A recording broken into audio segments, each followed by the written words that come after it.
Assalamualaikum warahmatullahi wabarakatuh. Perkenalkan, nama saya Muhammad Elif Reynaldo dari Prodi K318A. Di sini saya akan menjelaskan tentang protokoler pekerja sektor konstruksi pada masa pandemi COVID-19. Di sini saya bersumber dari Kementerian Pekerjaan Umum dan Perumahan Rakyat, Direktorat Jenderal Bina Konstruksi. Berita Buletin Konstruksi edisi 4 tahun 2020. Yang pertama adalah kebijakan dan perubahan di sektor jasa konstruksi di masa pandemi. Pandemi COVID-19 telah melemahkan berbagai sektor di Indonesia, tidak terkecuali sektor konstruksi. Pembatasan interaksi sosial dan perkumpulan manusia di tempat umum membuat berbagai pekerjaan termasuk pekerjaan konstruksi berhenti dan tertunda sementara. Berbagai kebijakan dan perubahan harus dilakukan agar sektor konstruksi tetap berjalan, mengingat perannya yang penting untuk menggerakkan perekonomian negara. Perubahan tersebut juga dilakukan dalam penyelenggarakan konstruksi dan pembinaan kompetensi tenaga kerja konstruksi, terutama di Kementerian PUPR. Kegiatan yang sebelumnya tidak ada terbatas dalam bertatap muka, menjadi terbatas dan berubah pada kebijakan daring atau online.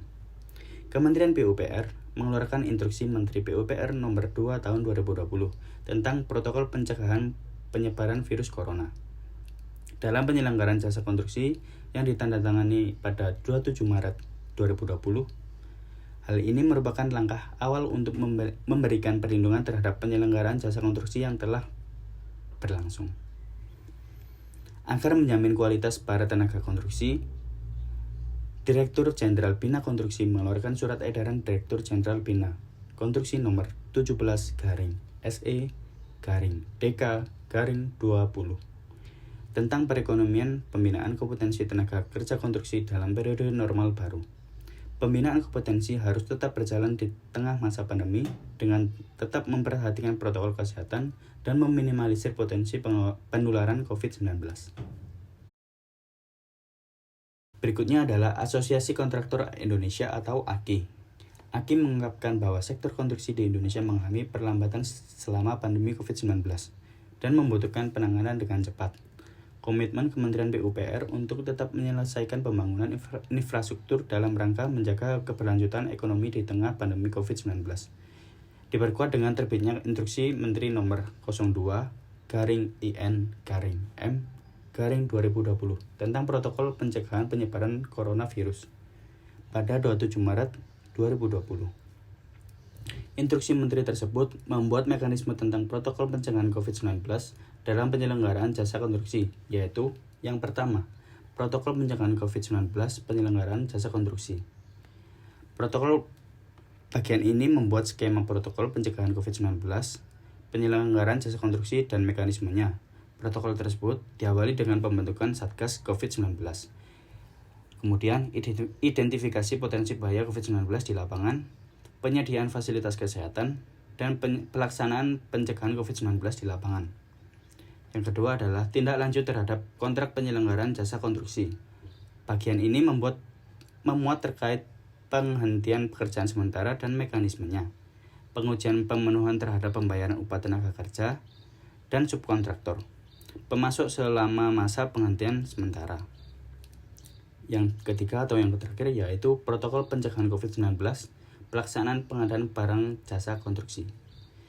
Di dalam protokol ini diatur mekanisme kehadiran pelaksanaan pengadaan barang dan jasa konstruksi bagi tim Pokja, mekanisme pelaksanaan pembuktian, kualifikasi secara online atau offline, mekanisme pelaksanaan klarifikasi, negosiasi, dan evaluasi kewajaran harga, mekanisme pendampingan yang dilaksanakan secara online. Berikutnya adalah pengendalian risiko. Setelah semua aktivitas dikelompokkan dalam 3 kelompok atau level, langkah selanjutnya adalah mengikuti hierarki pengendalian risiko sebagai berikut. Yang pertama adalah kontrol rekayasa teknik.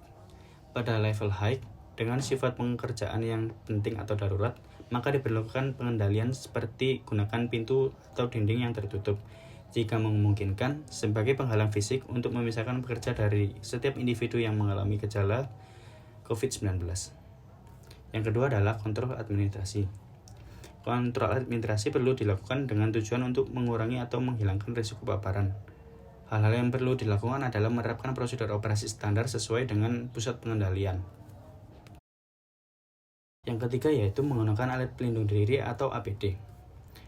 Ketika langkah-langkah kontrol lainnya tidak cukup untuk melindungi pekerja, perlengkapi mereka yang harus memasuki rumah yang berpotensi berbahaya atau lokasi kerja yang ditempatkan dengan pasukan memadai APD.